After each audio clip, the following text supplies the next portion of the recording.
and howdy. Nathan Adlin here, and I am in Arizona with the Hyundai Accent. And the reason this is special is because Hyundai's never given us one before. I don't know why. It's not a bad car, and we're going to do a quick take coming right up.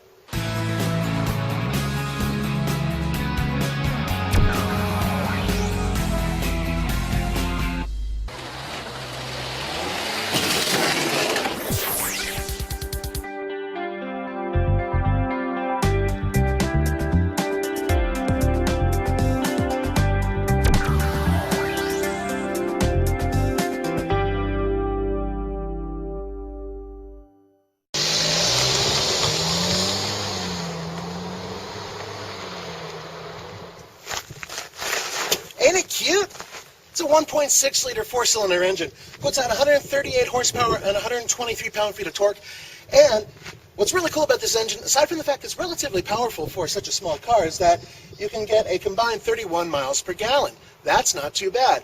On the highway, you get 37 miles per gallon. On the city side, 28.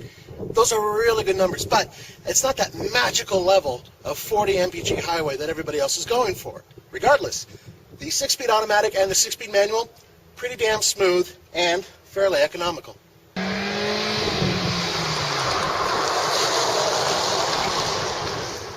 Let's talk a little bit about this Hyundai's tires. Tires are a big deal in this car, and I'll tell you why. These are 14-inch wheels, and they come standard. Steel rim, plastic hubcap, no big deal. Low rolling resistance tires. Basically, think of it as a very hard compound, a very narrow tire, which has the least amount of resistance as it rolls, which gives you the best economy. And it works, actually quite well. Here's the problem. Performance. Go around a corner, and you're going to lose traction pretty quickly if you go around a corner the way I do. So, highway ride. Not too bad. Actually, this is one of the best in class. I'm not kidding. This car drives great, and it's despite the fact that these are hard and narrow.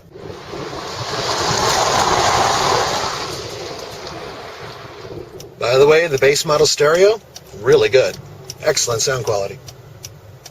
Unfortunately, it doesn't have Bluetooth standard, and it doesn't recognize my iPod when I plug it in, because it has a standard jack for it. So, well, bummer, huh?